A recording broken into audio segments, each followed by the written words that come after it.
सीमा देश के लिए अपनी सीमा क्रॉस करके आई है, बहुत बड़ा खतरा है। यही बहुत बड़ा सीमा है। इससे ये देश के लिए खतरा है और इस खतरे को आपको खतरे की निगाह से देखिए, प्यार मोहब्बत और उसके कोका कोला की निगाह से मत देखिए।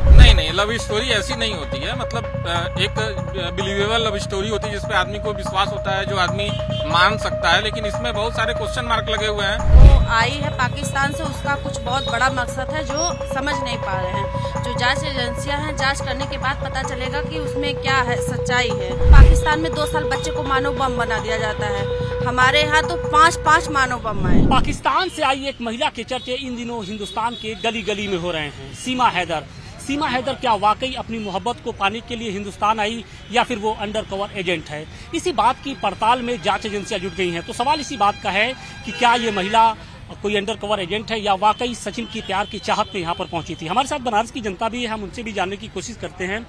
सीमा को आप किस तरीके से देखते हैं? क्या वो वाकई अपनी प्यार को पाने के लिए यहाँ पर आई है या फिर उसके पीछे का जो उसका मकसद है कुछ दूसरा है? नहीं, सीमा प्यार को पाने के लिए यहाँ नहीं आई है। इसका मकसद ये, पहला सवाल ये उठता है कि सीमा इंडिया में प्रवेश कैसे की? ये हमारे देश के लिए खतरा है और खतरा इसलिए है कि हमारे यहाँ देश में किसी भी रास्ते से कोई आ जाए और इसको हम इतना हाईलाइट करें कि हमारे यहाँ शादी कर ली, मोहब्बत कर ली। मोहब्बत एक सेकंड चीज होती है। उसने पाकिस्तान में भी बहुत लोगों से मोहब्बत किया और मोहब्बत तो उसको अपने 4 बच्चों से अब करना चाहिए ना, कि अपने अब किसी एक लवर से कर करके इंडिया में आकर के कहें मोहब्बत कर रहे हैं, हम आपके यहाँ रहेंगे, हमारे साथ वहाँ बड़ी परेशानी हुई। भाई कहते हैं कि प्यार की कोई सरहद नहीं होती, कोई सीमा नहीं होती। अगर वो सीमा लांग के आ भी गई तो क्या दिक्कत है आप लोग को? सीमा देश के लिए अपनी सीमा क्रॉस करके आई है, बहुत बड़ा खतरा है। यही बहुत बड़ा सीमा है। इससे ये देश के लिए खतरा है और इस खतरे को आपको खतरे की निगाह से देखिए, प्यार मोहब्बत और उसके कोका कोला की निगाह से मत देखिए। जांच एजेंसी तो अब एक तरीके से उसकी पड़ताल भी कर रही है, एटीएस है और भी तमाम एजेंसियां हैं, अब पड़ताल में शुरू कर दी हैं। नार्को टेस्ट कराने की भी बात हो रही है। क्या लगता है उसके पीछे का मकसद क्या हो सकता है? अब ये तो जांच एजेंसियों की जांच के बाद पता चलेगा कि ये क्या स्कैंडल है। ये सारा चीज खुल के सामने जब आएगा तब पता चलेगा कि मतलब इसके पीछे किसी का कोई मंसूबा है या ये हकीकत है। अब ये जब तक जांच एजेंसियां अपनी रिपोर्ट नहीं दिखाती हैं तब तक इस पे कुछ टीका टिप्पणी करना अच्छी बात नहीं होगी। लेकिन किसी भी देश में एंटर करने के लिए आपको एक नियम कानून, एक रूल रेगुलेशन होता है जिसको फॉलो करना पड़ता है। बिना उसके ये एंटर किए हैं तो इसके पीछे कुछ न कुछ तो है। आप लोग को उसकी लव स्टोरी पर जरा भी एतबार नहीं है? नहीं, लव स्टोरी ऐसी नहीं होती है। मतलब एक बिलीवेबल लव स्टोरी होती है जिसपे आदमी को विश्वास होता है, जो आदमी मान सकता है, लेकिन इसमें बहुत सारे क्वेश्चन मार्क लगे हुए हैं।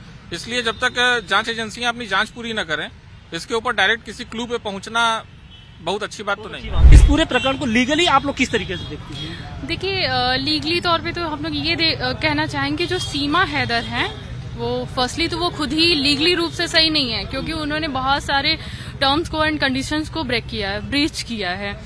तो लीगली उन्हें उनके कंट्री वापस रिटर्न हो जाना चाहिए।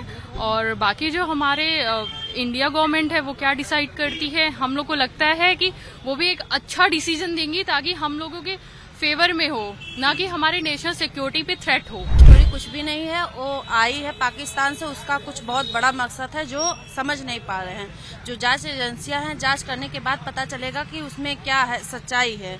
और रही बात पाकिस्तान की, तो पाकिस्तान में 2 साल बच्चे को मानव बम बना दिया जाता है, हमारे यहाँ तो 5 मानव बम आए।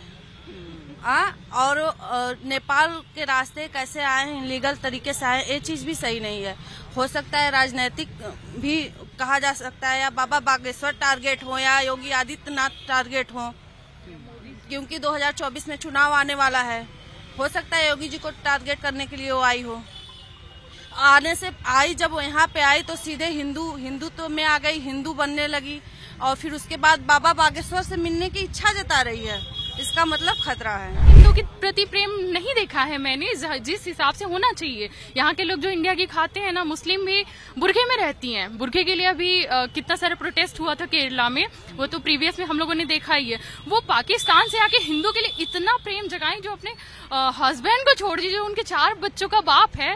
तो ये जब उनकी नहीं हुई तो ये किसी के नहीं होने। तुलसी पूजा करती है, वो पूरे मांग में अपने सिंदूर भरती है, सारी चीजें करती है। ये चीज है कि हमारे यहाँ इंडिया में हम लोग रहते हैं, हमारे घर की औरत अगर है कि नहीं, बुरखे में नहीं, हमारे घर की औरत जो है पूरा हिंदू रस्म रिवाज को नहीं जानती है। ये कैसे पूजा किया जाता है, कैसे तुलसी पूजा किया जाता है, कैसे सूर्य पूजा किया जाता है। हमारे घर की औरत नहीं जानती है, मगर अपने धर्म के बारे में जानती है।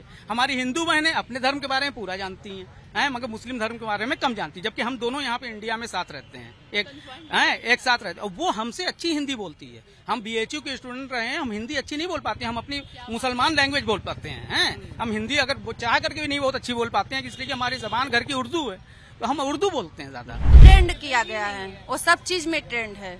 और हमारे हिंदुस्तान के जो भी जनता है, जो लोग हैं हिंदुस्तान के, बहुत अच्छे और सच्चे दिल के हैं। इसीलिए वो 4-4 बच्चों को लेके आई है कि बच्चे रहेंगे तो उसको सिंपैथी मिल जाएगी और वो आसानी से घुस जाएगी भारत में। पूरे जो प्रकरण है, पूरी स्टोरी का एंड किस तरीके से आप लोग देखते हैं, क्या होने जा रहा है?